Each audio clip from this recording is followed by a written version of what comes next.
Bonjour, nous allons voir aujourd'hui comment utiliser notre disque à gamme pour travailler une gamme mineure naturelle.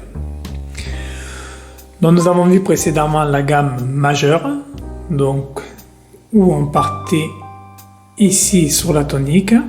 Par exemple dans le cas de Do, nous avions Do, Ré, Mi, Fa, Sol, La, Si, Do. Toujours en système bien sûr international pour l'écriture. Donc on va rester sur cette couronne supérieure, ici, et on va partir justement ici, venir voir notre gamme mineure naturelle.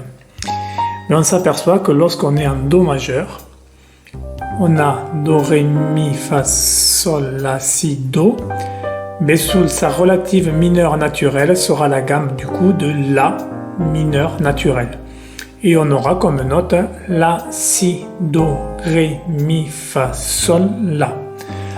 Alors, quelle différence avec la gamme de Do? En termes de notes, nous n'avons pas de différence. Par contre, ce que va capter notre oreille, c'est surtout les intervalles.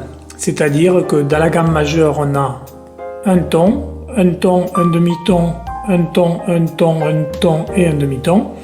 Par contre, sur notre gamme mineure naturelle, on va avoir un ton, un demi-ton, un ton, un ton, un demi-ton, un ton, un ton. Donc le fait que ces intervalles soient disposés différemment dans notre gamme fait que notre oreille entend une nouvelle gamme, bien malgré que l'on joue exactement les mêmes notes. Donc pour conclure, par rapport à notre gamme de Do majeur, sa relative mineure naturelle, c'est le La, c'est un déplacement en fait de la tonique sur le 6e degré.